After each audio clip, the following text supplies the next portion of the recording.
Javier is a graduate from our school, but not only that, I'm very proud because I was his PhD advisor, and he did a great job then, and he is doing a great job now. In fact, he has just joined the ISO C++ Standards Committee, which means that next time I do not go alone from Spain to the meeting. So thank you very much, Javier, for that.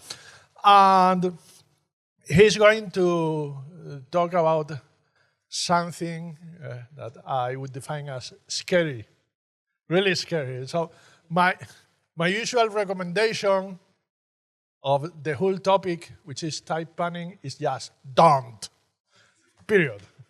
But we all have to recognize that sometimes we need to do it. And if you need to do it, you will probably discover that some of the things that you thought were okay, but they are not so okay. So, Javier, please go ahead.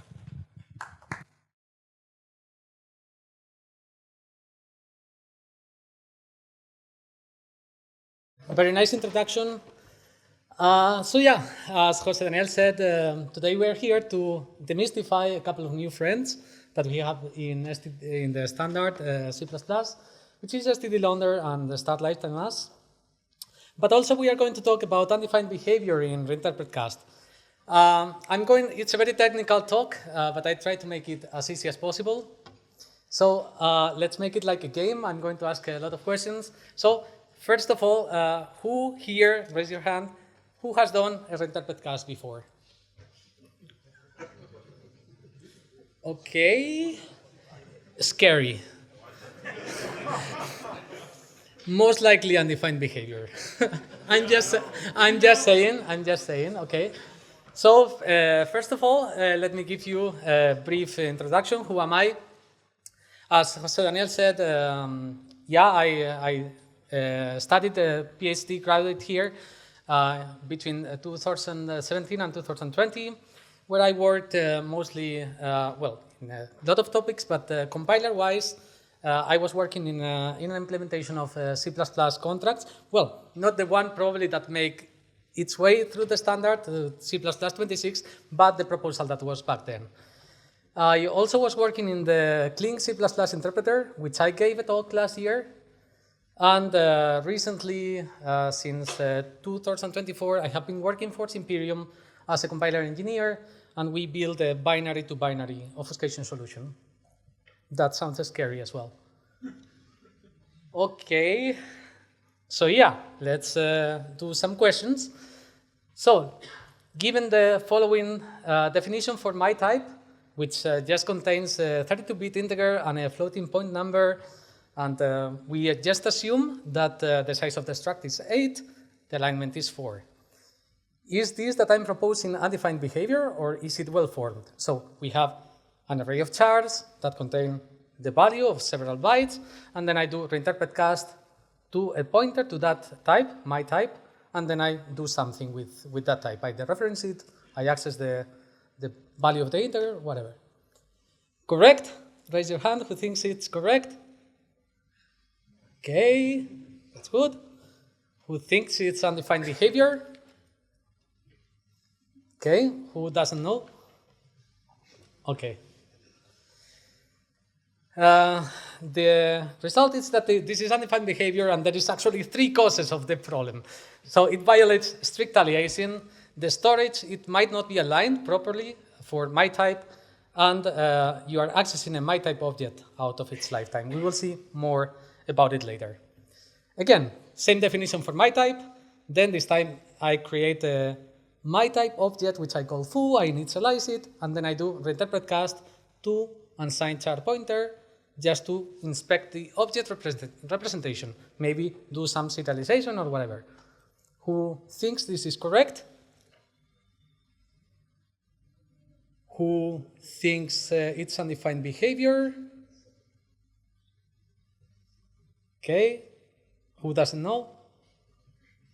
Okay. Mostly undefined behavior. So the reinterpret cast to, as we will see later, the reinterpret cast is not undefined behavior per se.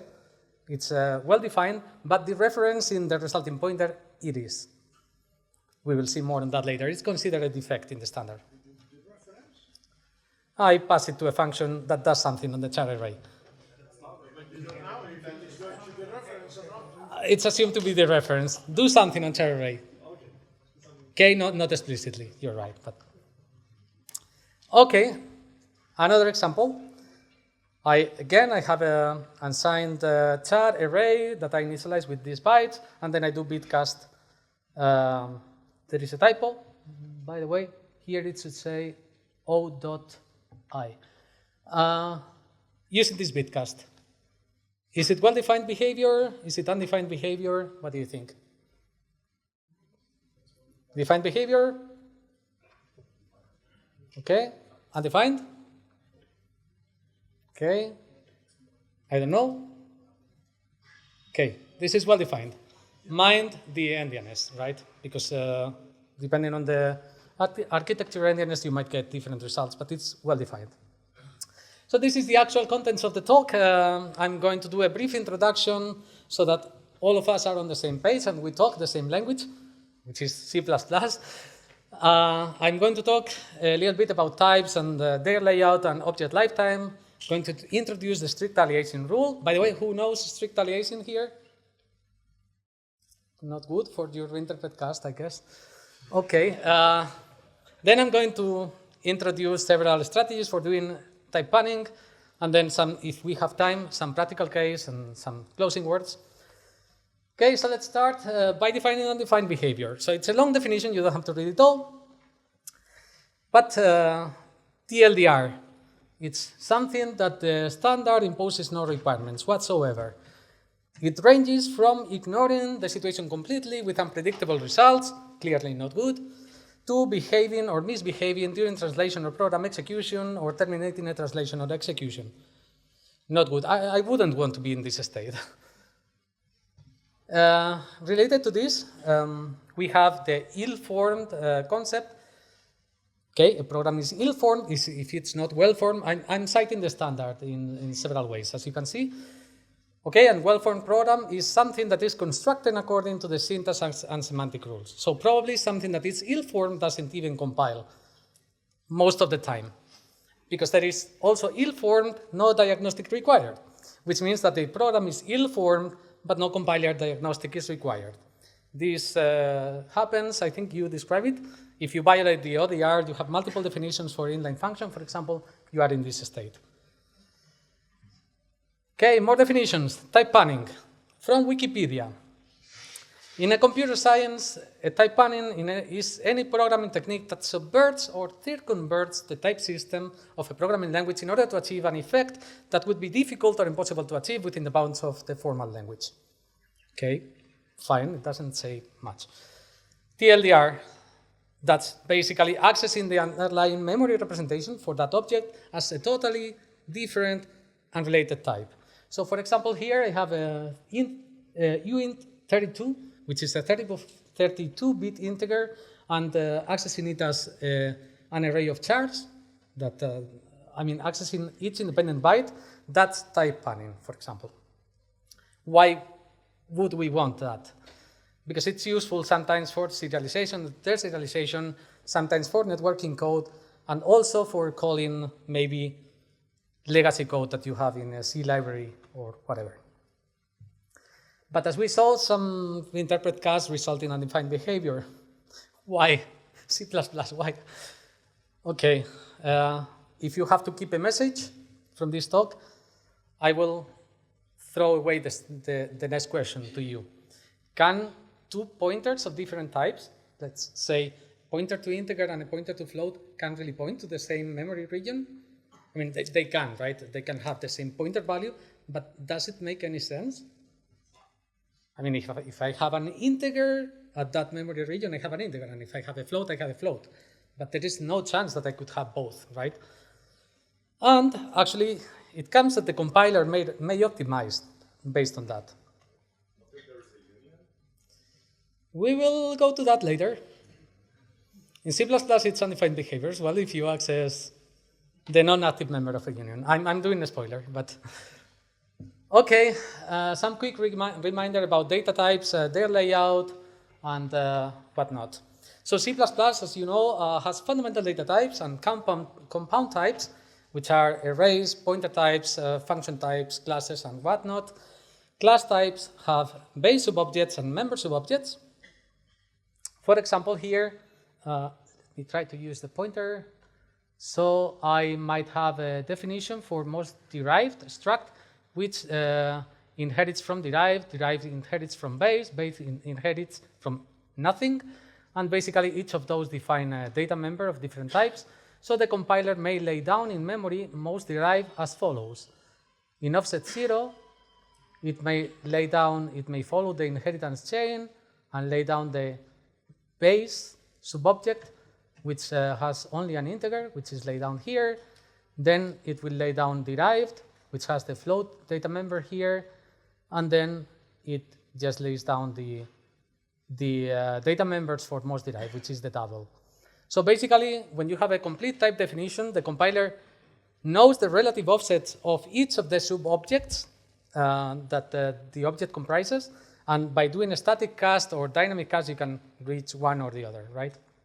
I'm sure you know that, but just a kind reminder. Types also have size and alignment. Alignment is the great forgotten. Standard layout class. Lots of conditions. I think more than 10 in the text of the ISO C++ standard, but too long, don't read. It's something that has all non-static members defined in the same class. Non-static members are also standard layout, and no virtual. No virtual functions, no virtual bases. This is the formal definition for saying, okay, all your members can be laid down. Even there is an inheritance chain, all the data members can be laid down, can be flattened as a single standard layout structure. So the first data member would start at offset 0 and the rest would follow. And POD is basically a standard layout type, which also is trivially copyable and trivially constructible. Okay, storage duration. You had to talk about the storage duration as well, right?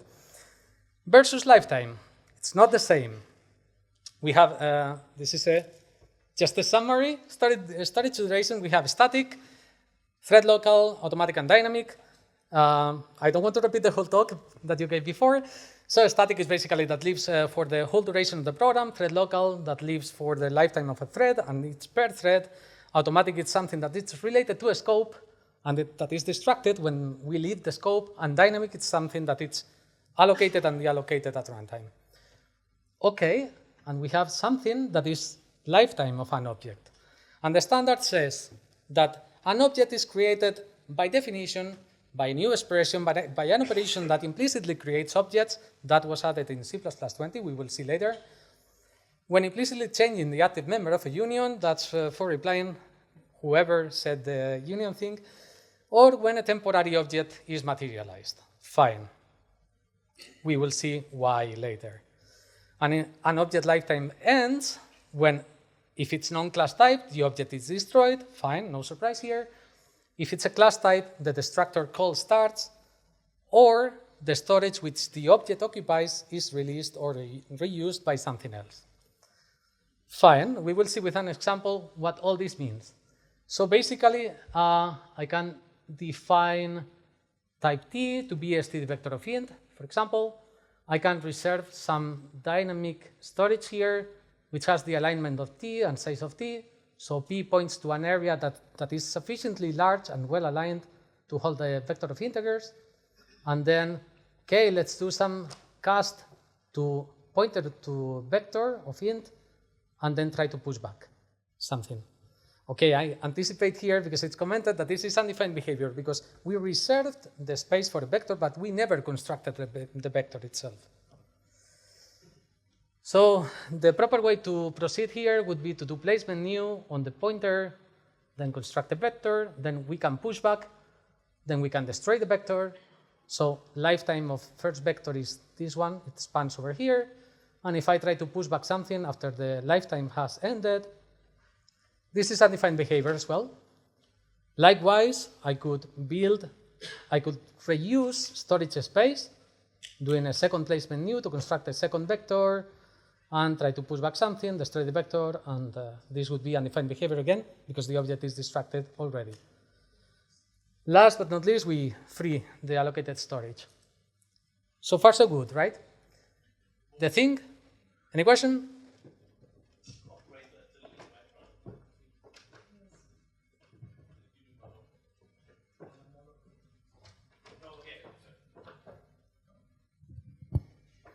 Yeah, it's not malloc per se. It's island alloc, but storage allocated by this function can be freed with free as well. So far, so good. For vector, it was clear that we have to somehow construct the object and somehow destroy it. But this happens for trivial types and for fundamental data types. If it was an int, instead of a vector of int, I would have to create an int somehow. This example here, this is taken from paper, from this paper proposed for inclusion in C++20. Basically, we have a struct that contains just a couple of integers, and then we do malloc to reserve a space for at least enough space for the struct x, and then we dereference the pointer and assign something to both members. Undefined behavior, again, raise your hands. Defined behavior, what do you think? Undefined? Defined? Okay. In C, this would be defined. In C++, below C++20, it would be undefined behavior. And in C++20 and beyond, it's defined behavior. Because, okay, go ahead.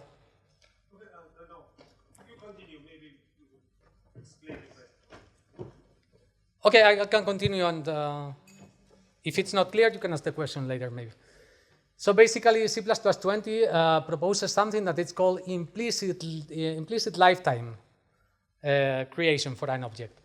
So basically, the compiler, if it can infer the type of the object, and there is no object of that type as a pointee of that pointer, the compiler might, in certain circumstances, and there is certain points in which it can happen, it might implicitly create an object of that type. Here, the compiler can infer that by the way you are using malloc, because you are casting to pointer to x, it knows that if there is no object in the pointee, if there is no x object at the other side of the pointer, it's going to create one implicitly. So this effectively would behave as a malloc plus a placement new, kind of. Yeah, very surprising, right? This is even more surprising. There is several places in which this can happen. Memory allocation functions. Yes, go ahead. What would happen if I placement view something into P of a different type afterwards? Then there would be an implicit lifetime for, if you are using C++20, it would create an object of type X who would die afterwards, because doing placement new, basically when you reuse the storage space, it implicitly destroys the object. So the lifetime ends and starts the lifetime of another thing. As I was saying, it happens in functions that reserve storage space, such as malloc, new, calloc, and several others, but also in some weird other functions, memcopy and memmove. We will not go in depth in talk because we would need like another hour for that. But yeah, in case you are curious, you can later maybe search on Google or something. And also on Bitcast. Okay, a little reminder about alignment requirements.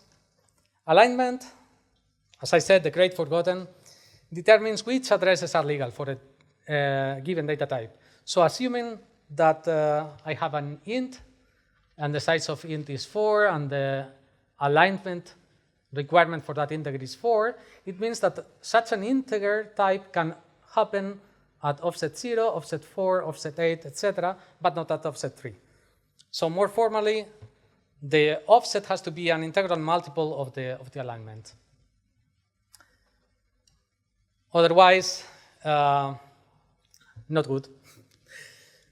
The underlying hardware might actually not support these underlying accesses. Well, the compiler, if you misalign a type, and that's compiler-specific mechanism, by the way, but if you misalign the type, if you misalign an access for an object of a given type, the compiler might generate the necessary instructions, which are going to be more, to access the value correctly. But yeah, again, it would, even if you are in a hardware architecture that supports an aligned access, it's going to be slower. Last but not least, in this section, padding and packing of structures.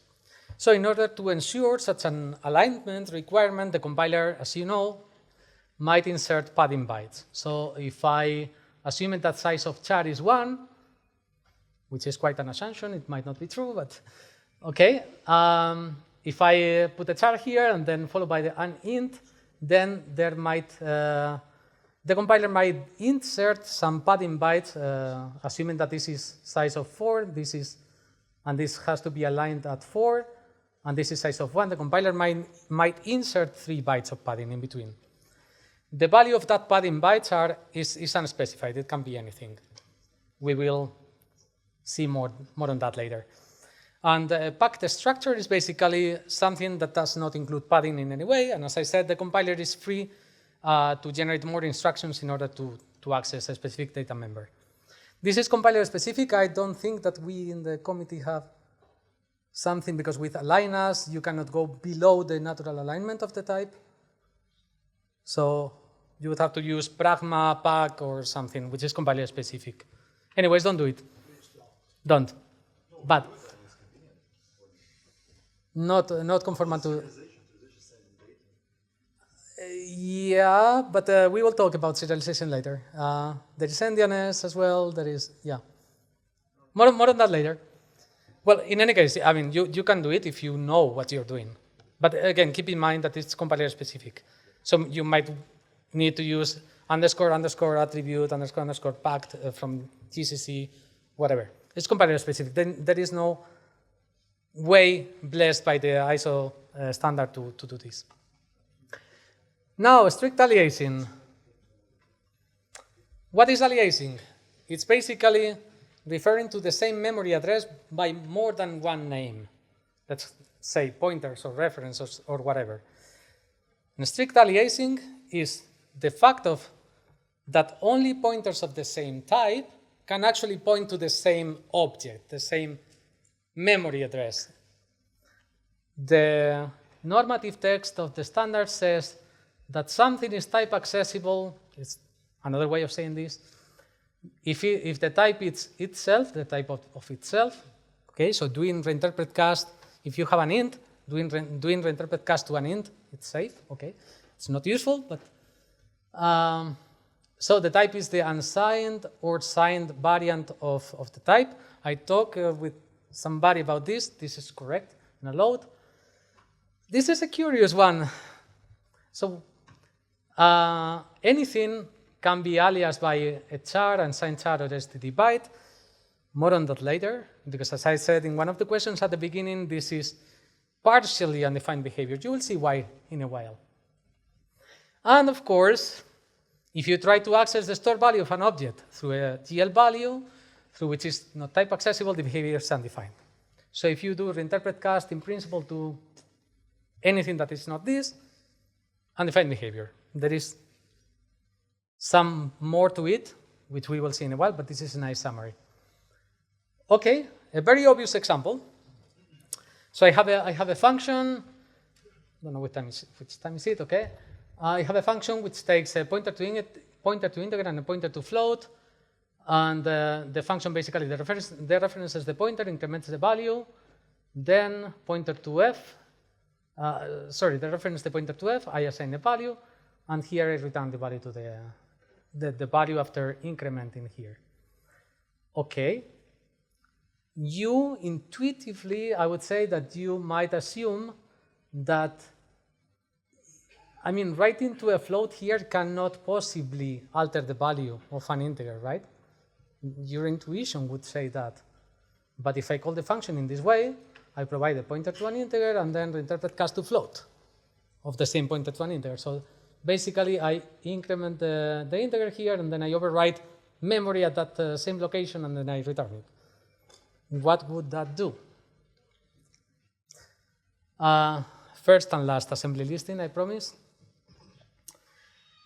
So with O0, you see that here, you have to pay attention here.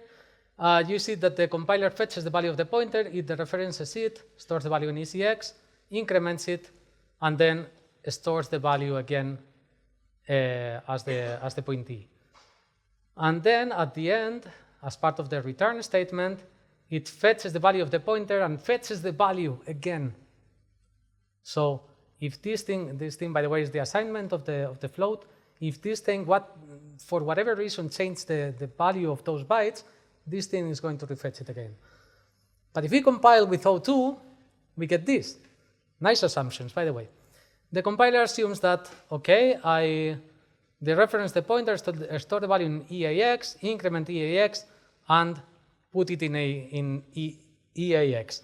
EAX, by the way, is the return register for the first return value. So basically, this is the assignment of the float. So basically, if this thing overwrites the memory region that was occupied by the integer, there is no fetch again. The compiler assumes that, I mean, if you are pointing to an integer, you are pointing to an integer, and it's not a float, right? Sounds reasonable. A more intricate example. BSD sockets API. Anybody familiar with this? Okay, good, not bad. Okay, so as you might know, we have sockDDR, which is the base structure for describing an address in whatever address family that BSD socket support, and we have this struct, which is the one used by AF init family, right? So I fill in an structure of this type, sockDDR in, I fill it in, and then reinterpret cast because the bind function, forgive me because I forgot to put here the prototype of the function so that you can follow, but it takes a sockDDR pointer instead. So is this reinterpret cast valid? Does it violate strict aliasing? My gut feeling is that no, it doesn't. Fine, we are just telling the compiler that okay, just give me the pointer, the same value of the pointer as if it was a pointer to something else, and we are giving it to a function which is not even C++. It uses the CAVI. So far so good. If we dereference the thing here from C++, it would be bad for you. Even though the C++ purists would call me names, but there is another way to do this, and I will describe later. Okay, main part of the talk. Type panning turn right. People that do type panning, I have seen like many different things being done. Somebody mentioned over there using an union. Okay, don't. In C++, don't. There is a specific case I'm going to describe, which is valid, but in general, don't. Using reinterpret cast, possibly combined with std Launder. I have seen that.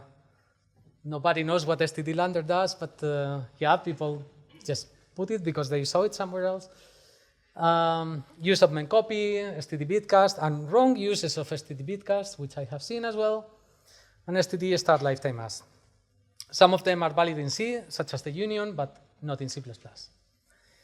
If you really want to be portable, please keep in mind also the following points. The size of a fundamental data type is not well defined, and it varies between architectures and targets.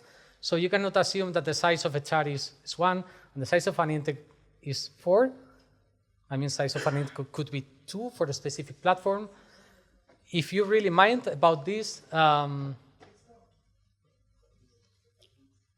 any question or? If you really mind about the length of a type, please use the fixed length types, such as this one.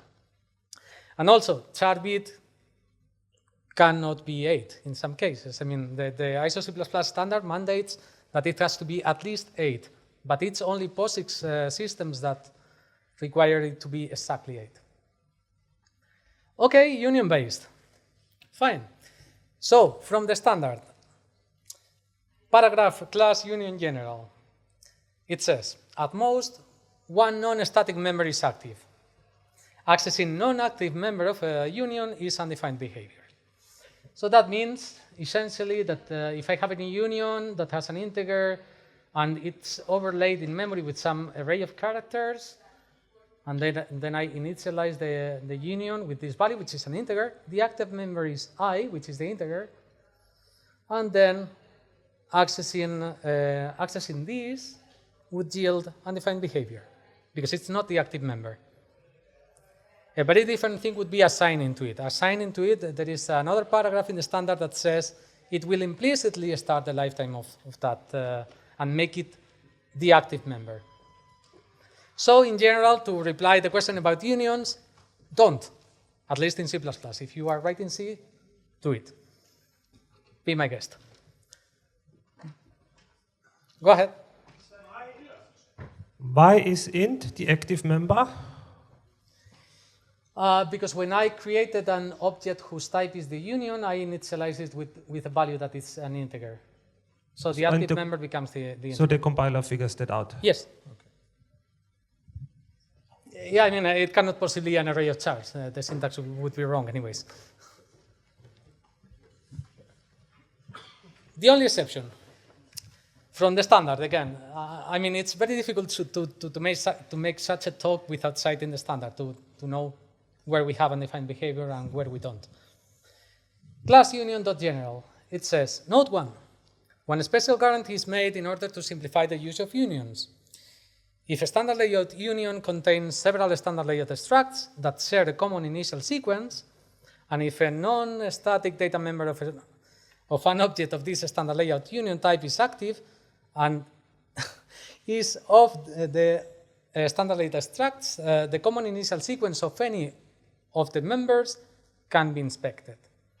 So to return to the BSD sockets example, basically, I forgot to put here the definition for sock address and socket address in, but basically they share a common prefix, which is a family, the address family and whatnot. So you can, even though the active member here is a DDR in, because I am assigning to it, I can read the common prefix, including the SA family, by using a DDR. And thus, I can pass here to bind a DDR without a reinterpret cast. What is a common prefix? Common prefix is a set of data members, non-static data members that are common, and basically they have the same types and appear in the same order in the type definition.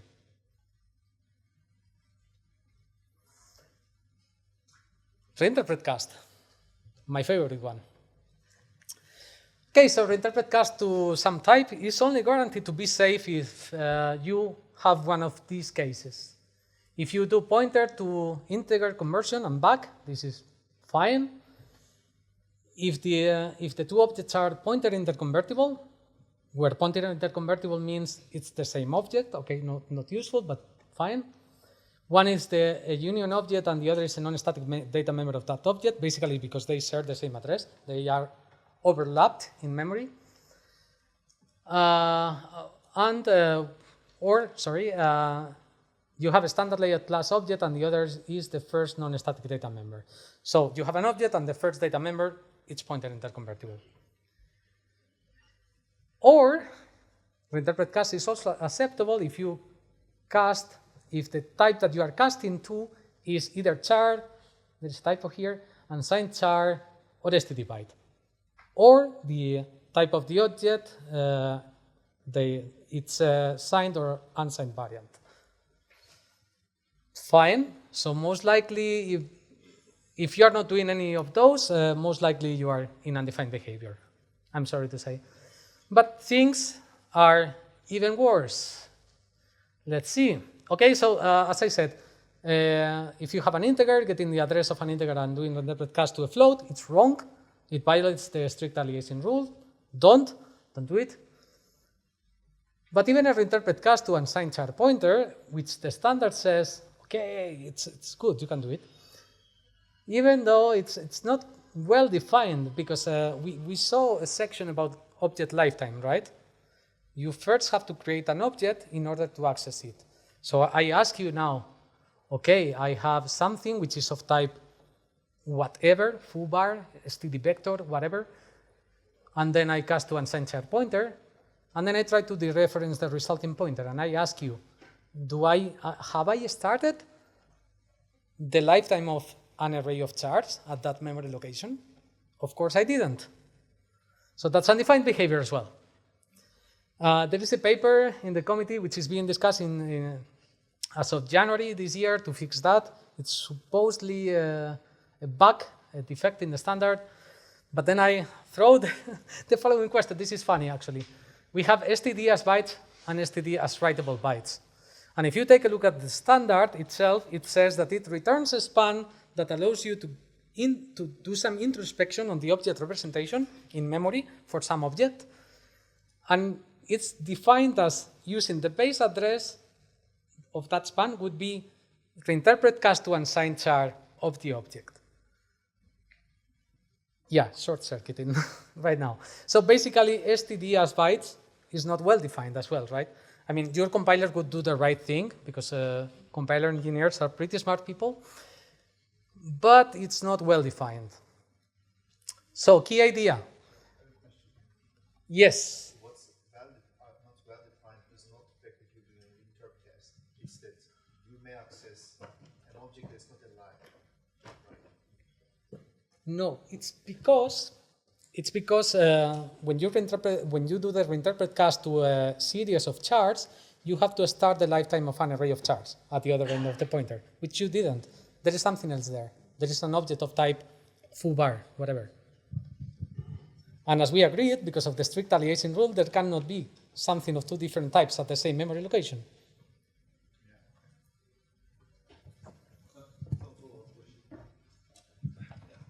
A follow-up question. But according to the strict aliases rules, we are allowed to have pointers to the same object, one of which is unsigned char.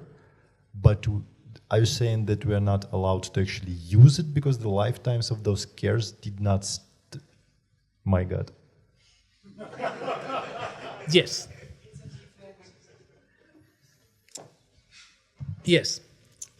So at the end of the talk, I would like to ask who is not doing undefined behavior here? Okay.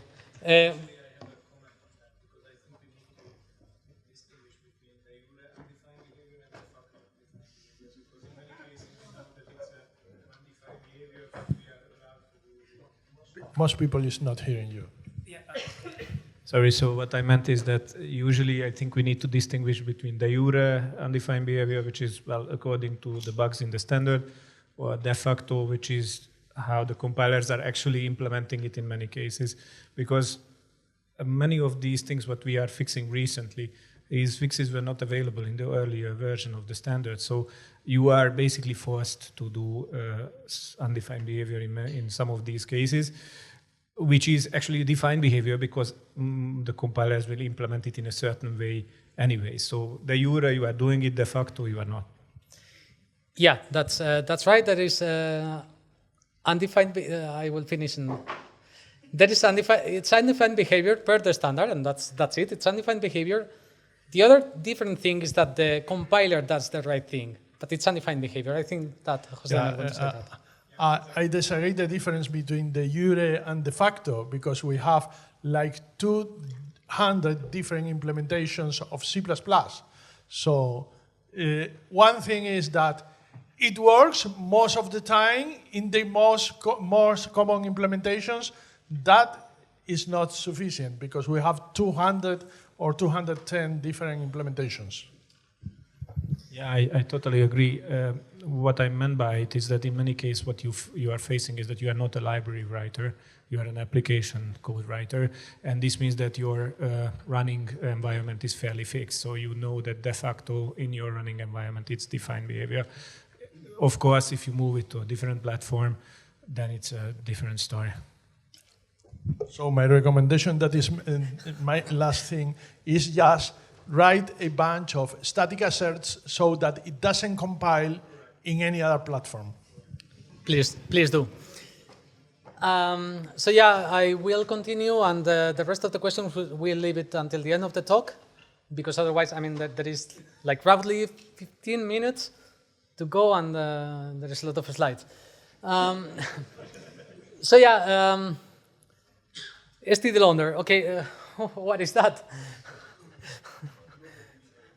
Okay, according to CPP reference, it's a devirtualization fence with respect to P. What the hell is the devirtualization fence? Okay, I will not even continue reading. According to ISO C++, it's a pointer optimization barrier. That sounds a bit better. Okay, we will see more on this.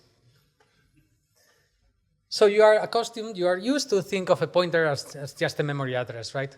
But it's not. It's not just a memory address. A memory address is just the value of a pointer. But in C++, a pointer points to an object, not to a memory address.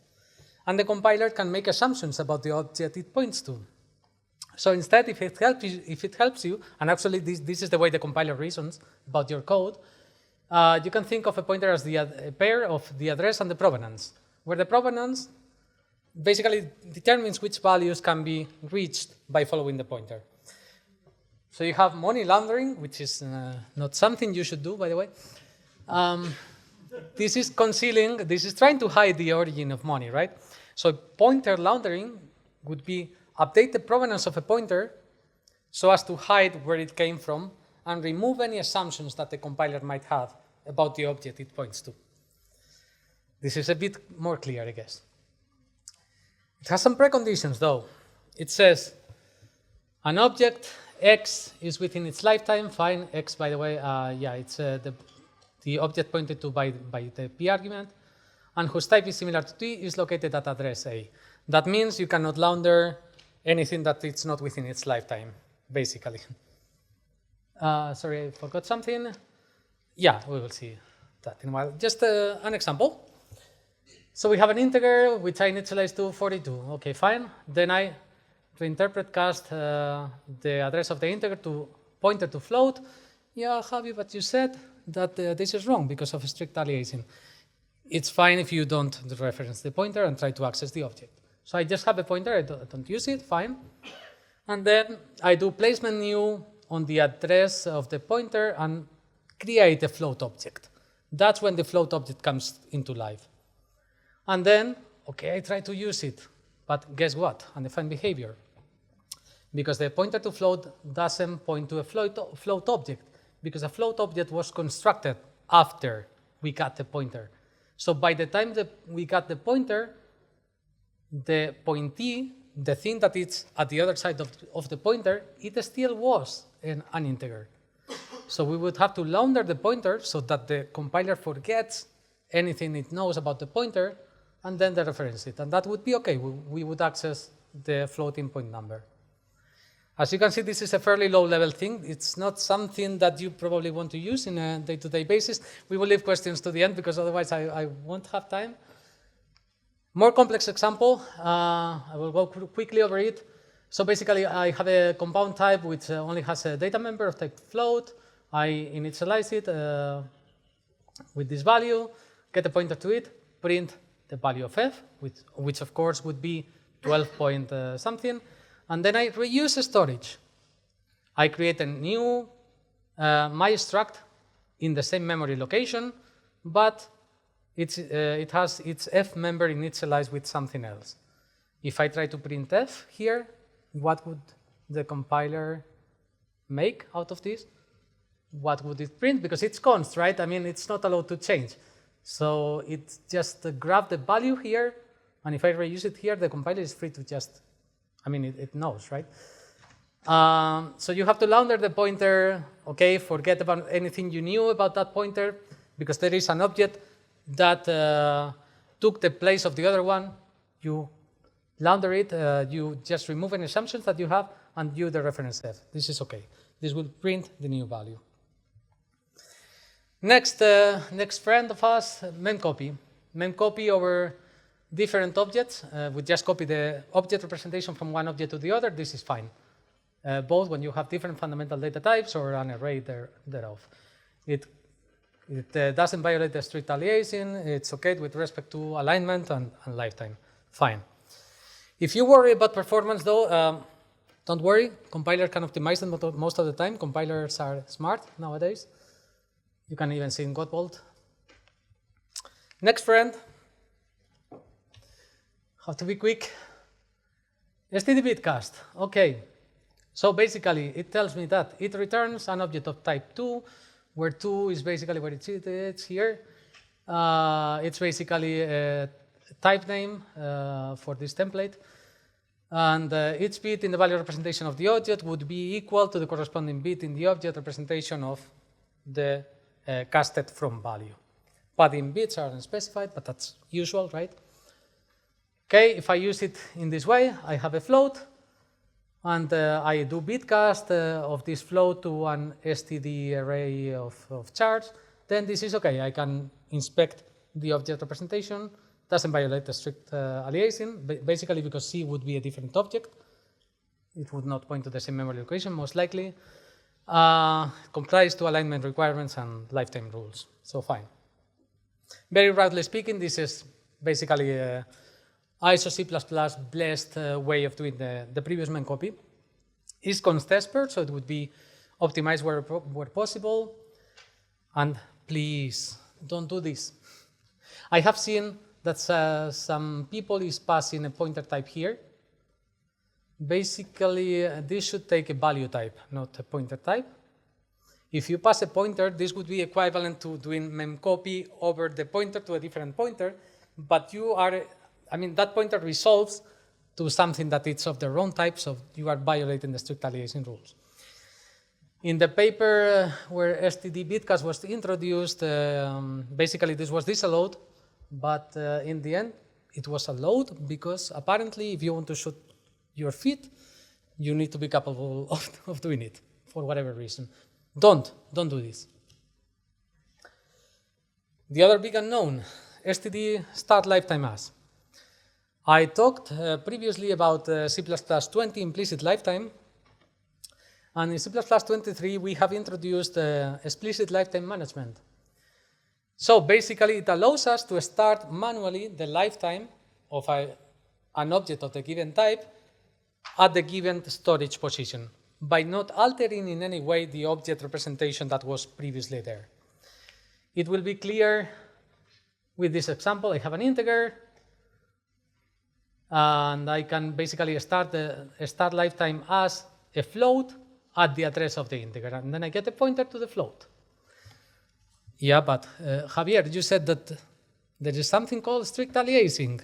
We are not allowed to access something at a given position that is both an int and a float. Sure, you're not allowed to. And that means that this is a destructive operation, if you will. Basically, you will start the lifetime of a float and it will end the lifetime of the integer. So I can access it as a float here, but if I access I, which is the integer that I had before, it's undefined behavior. Good. But things get even more complicated. So accessing the float is okay, accessing I is undefined behavior, right? Then I can restart lifetime at the same address as an integer, but note that I didn't grab the pointer here, as in the case of here, and I'm just relying on the original I object because I restarted its lifetime as int again, still undefined behavior. Why? Because the I object died at the time that I started lifetime as a float. I started lifetime as an int, but this object died, so I have to launder a pointer to I. So either I get the return pointed by this thing, as I did here, or I have to launder any assumptions about the object I, and then I can reference it again. That's okay. Things get complicated, right? Summary of the thing. Union, please don't. Reinterpret cast, please don't. Unless you are doing pointer to integral type conversions, or it's pointer interconvertible, or you are accessing the object representation as an array of chars, in which case the cast is okay, data reference is broken. Great. STD as bytes, or as writable bytes. Good, because the compiler knows how to do it, but big question mark because it's broken. It's a reinterpret cast to an array of chars in the end. And the rest of the approaches are fine. I will skip this slide for the sake of time. Brief example on serialization. As you know, serialize is to lay out in an in-memory data structure as a series of bytes that I can possibly transfer somewhere else. But note that this data structure can possibly have nested pointers to or references to different structures. The size of fundamental data types, as I said, might change. Do not assume that the size of int is 4, for example. There is differences in endianness as well. So if you are going to transport that to another different machine, that is a concern. And types require alignment, as I said. Serialization can be just a memcopy if you can ensure all of the following properties. The data structure is trivially copyable. Okay, fine. There is no pointers or references to nested data structures. So basically, all you have in memory, so what you get is what you have, basically. You are using fixed width types. The machine boundary is not crossed. So you are doing, for example, inter-process communication or whatever. Otherwise, you would have the concern of endianness, and alignment is satisfied when you deserialize. Else, please implement proper data serialization. For the sake of an example, I have a struct which just contains a couple of members, integer 64 and 32-bit integer, a couple of member functions that are static, by the way, serialized and deserialized, that take an object and serialize to the given buffer, or that take a buffer and deserialize to an object. In case you don't cross the machine border, as I said, you can just memcopy, pretty simple. As I said, third time I mentioned, padding bytes are unspecified. So if you are very paranoid about security, padding bytes might actually contain something that was in memory before. If you are paranoid about security, don't, especially if you are going to transport this to another machine, which is not right, as we said, because of endianness concerns and whatnot. Else, implement proper serialization. Just serialize the structure to proper, for its fundamental data type, serialize properly. This can be a possible implementation. That just this is a little endian serialization for, and deserialization for 32-bit integer. And as I said, as a rule of thumb, standard layout, no pointers or references, and the machine boundary is not crossed, memcopy is fine, and start lifetime at the other end. Otherwise, do proper serialization. You can see also documentation for Boost serialization library, which is pretty nice. I will conclude, and I'm on time, surprisingly. Ideas to take home. Most likely, your reinterpret casts are undefined behavior. Even the char pointer case is not well defined, as we saw, and please use the other approaches if you have them at hand and you can use them. So type panning in general is only okay if it doesn't break the strict aliasing rule, as we saw, only accesses bytes that are reachable through the given pointer, complies to the alignment requirements, as we saw. The object that is being accessed through the pointer is within its lifetime, and to reply again to the guy that had the question about unions, don't. I was going to say a couple of references, but it's more than a couple. ISO C++ standard and a lot of papers, and yeah, you can take a look at home. And thank you. Here's the QR. You can scan to get a copy of the slides if you want to follow at home or just recall what we saw today. Thank you.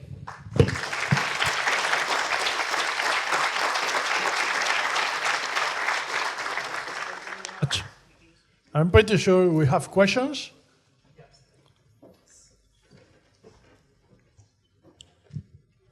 Hi. So my question is about strict aliasing. So let's say we have a struct and we take address of this, like pointer to the struct, and also pointer to its first member. Would that violate strict aliasing? No, that is something that I define that it's called pointer interconvertibility, which is somewhere over here. Something is pointer interconvertible if you have something, it has to be a standard layout, by the way, and the first non-static member. So that would correspond to the same address and it's pointer interconvertible, and doing a renter cache is fine. What if it's the second member? Then not fine. Not good, don't do it. Basically, this is because the first member is guaranteed to occupy offset 0 with respect to the location of that object. But if you go to the second member, there can be padding, there can be whatever. So you can. Okay, so it's possible to violate strict aliasing without a interpret class.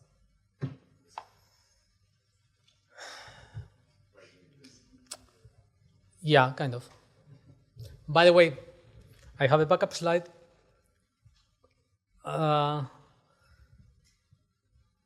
I didn't say this today, okay?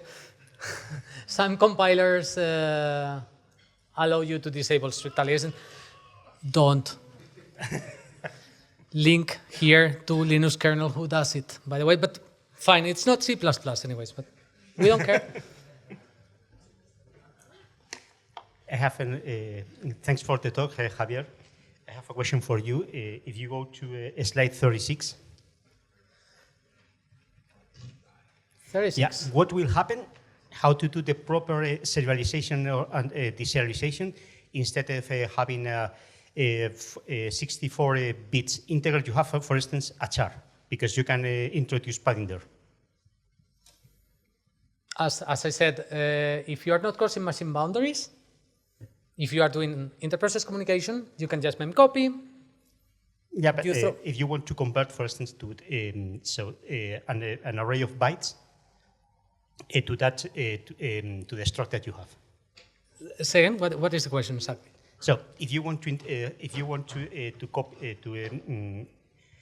copy an array of bytes, so array of chars that you receive from a device, and you want to inject them into the object.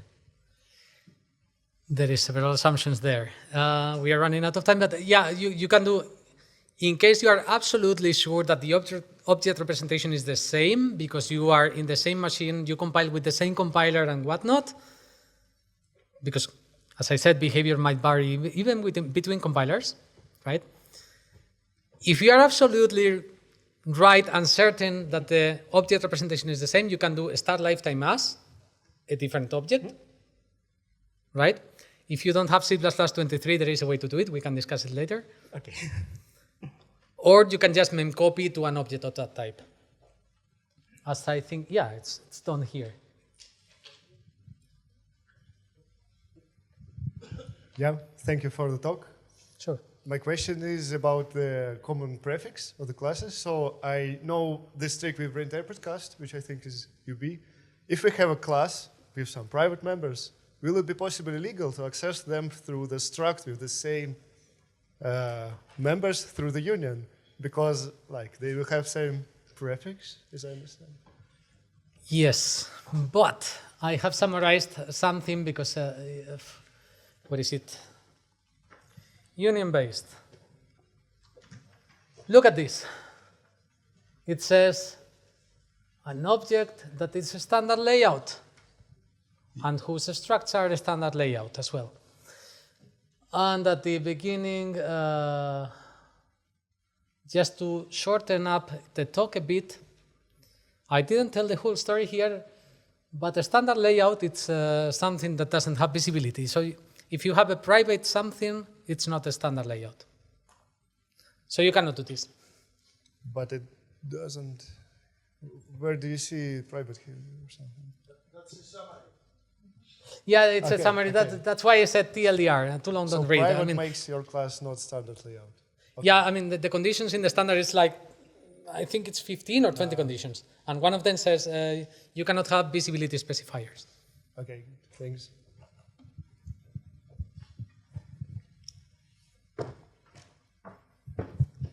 Thank you for blowing my mind. So the question is, it sounds like real fun to have all these links and reason about your code. What if I try to do such conversions and computations at compile time and store the result in a constructor variable? Will I actually catch the undefined behaviors? Will the compiler report the undefined behaviors that might happen? Oh, I cannot use reinterpret cast at compile time. Exactly, it's runtime. Okay, so is there another tool that might actually help me? Is actually provide the information, what the compiler thinks about what's happening? From the perspective of a compiler engineer, I can tell you that Clang basically uses the LLVM infrastructure to do optimization passes, and you can actually stop at each optimization pass. And you can see how the code progresses in the code generation stage. So that you can see how your code is being transformed and affected by your optimization passes. It doesn't sound very simple.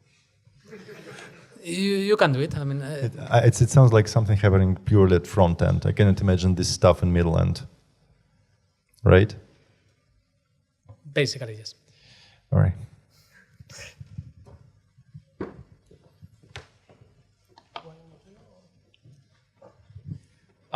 Just a simple question. Do you think something like using sanitizers, like the undefined behavior sanitizer from Clang, can catch some of these errors, or is there like no guarantee that it will catch it because it might depend on the code generation?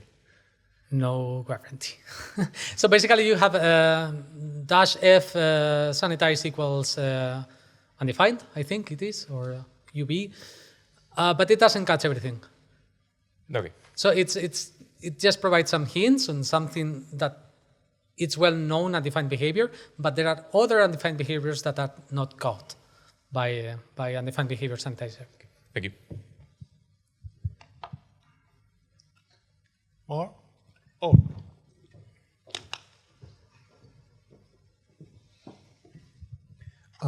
Can you go to slide 25? Yes. So the destructor of I is not called before placement new. I mean, this is fine for an integer, but in generic code, can you just do placement new into an address before calling the destructor? Say again, what's the question? So Can you use the mic? sorry, the destructor of I is not called before doing a placement new. But for integer, it doesn't matter, I guess. But in generic code, you want to call the destructor before doing a placement new, right? Yeah. Yes, that's right. Because it's a fundamental data type, it's a trivial type, and trivial types destructor is nope, basically.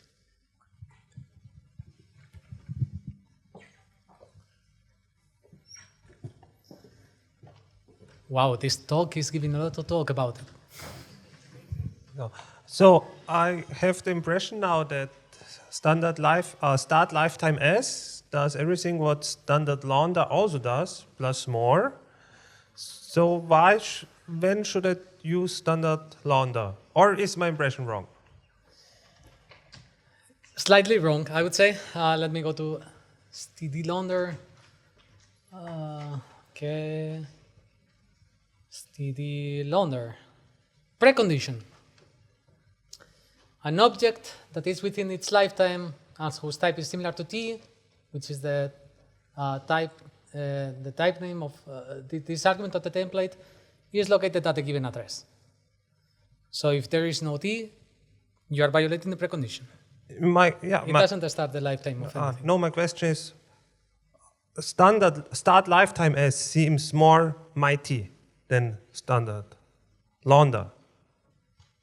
In which sense? So you can always use start lifetime S when you can use standard Launder? I would say that they serve different purposes. But yeah, yes. Okay, question different. Where must I use standard Launder instead of start lifetime S, or where is the result of this function calls different? Basically, std Launder is used to just remove any assumptions that the compiler might have about the point T.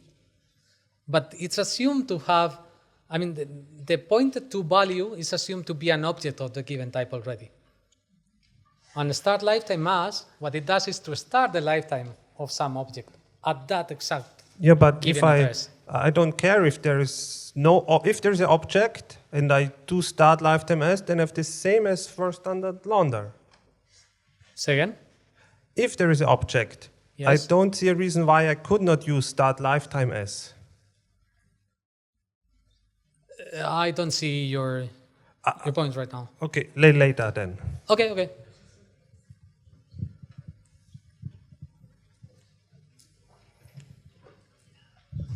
Yeah, so in this same example, if, for example, I has a destructor, in this case it's an int, but if it happens to be an object with a destructor, when you call start lifetime as, is it going to call the destructor or not? No, it just starts the lifetime of an object, but if it doesn't have trivial destructor, you would have to call it manually. Okay. What happens if you use start lifetime as with a memory address that is not aligned? Like you are reading from a socket and you don't have padding there. That's a very good question, because I think a precondition is that the memory address has to be aligned. So that's a good question, because a compiler would assume that the storage is suitable aligned.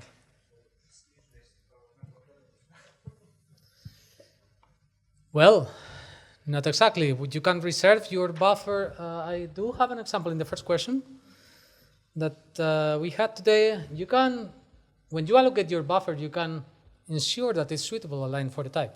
Yeah. And then you can start the lifetime of it. But you only ensure that for the first message. If you receive several messages in just one read, the second message would not be aligned in that case. Yeah, I mean... Leave some padding.